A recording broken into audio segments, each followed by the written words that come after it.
Chapter 36. The Glory of Vikata Khanda. Om Shri Ganeshaya Namaha. Sutta continued narration of the story. Ashwathama, the valiant son of Dronacharya, went to a forest along with his maternal uncle Kripacharya. He had heard that Brahma is beyond the reaches of the intellect from Krishna, who had expounded the essence of the Vedantas during the Mahabharata. Hence, he was eager to learn more on the subject. He sought asylum with Rishi Gautama to try to understand how he could acquire the complete knowledge of Ganesha, the Lord of Buddhi, in his heart. After contemplating on the subject, Kripacharya accompanied his nephew to the ashram of Gautama Rishi, paid obeisance to him, and stayed in the ashram to serve him. One day, Rishi Gautama was seated amidst yogis and was giving a discourse on the subject of how peace can be obtained by yoga sadhana. Kripacharya and Ashwathama were attending the discourse. Ashwathama, eager to get his doubts clarified, humbly asked, "O eminent yogi, the idol of which deity should a person worship in order to attain yoga? I bow to you." Rishi Gautama explained, "The worship of Ganesha is the only path to attain the absolute peace, bestowing yoga. Vedas refer to him as Yogakara, the form of yoga, formed by the union of the human and elephant aspects. The fivefold Chitta and the Atma are enticed by Moha and are unable to comprehend the yoga form of Ganesha. Lord Vikata himself creates the Chitta, which can be infatuated and resides in it as Chintamani. Hence, Lord Vikata can be attained by Vikata, difficult and complicated by Bhakti.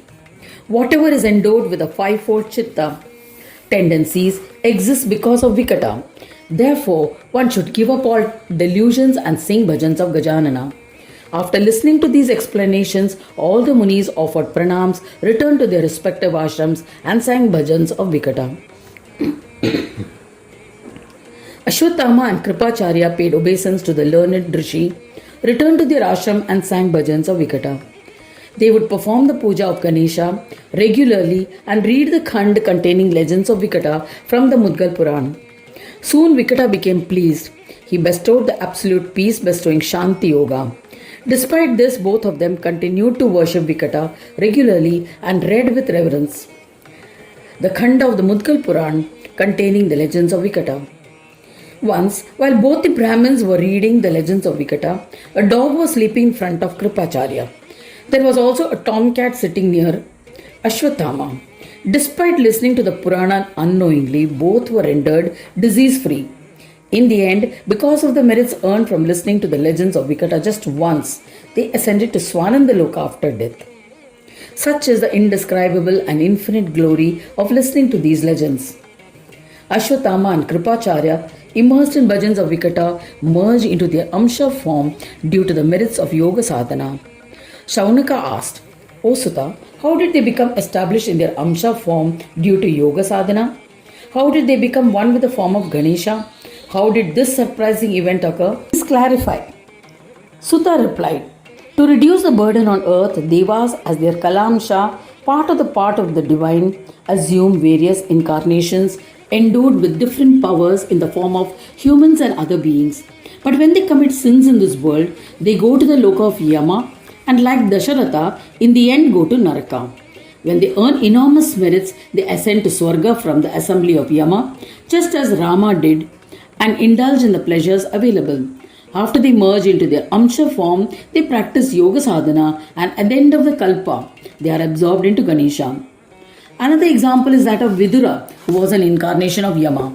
He merged into Yama in the end and performed the worship of Ganesha. O Brahmin, the supremely holy Yama also practiced yoga sadhana, ascended to Ganesh Loka, and merged into the divine. I have explained the glory of listening to the all-siddhi bestowing khand narrating the legends of Vikata. Multitudes have benefited by listening to the extraordinary legends of Vikata. After indulging in the pleasures of this world, they have, after death, attained union with Brahma.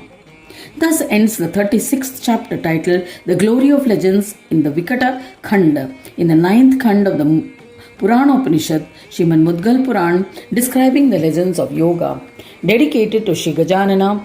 End of chapter 36.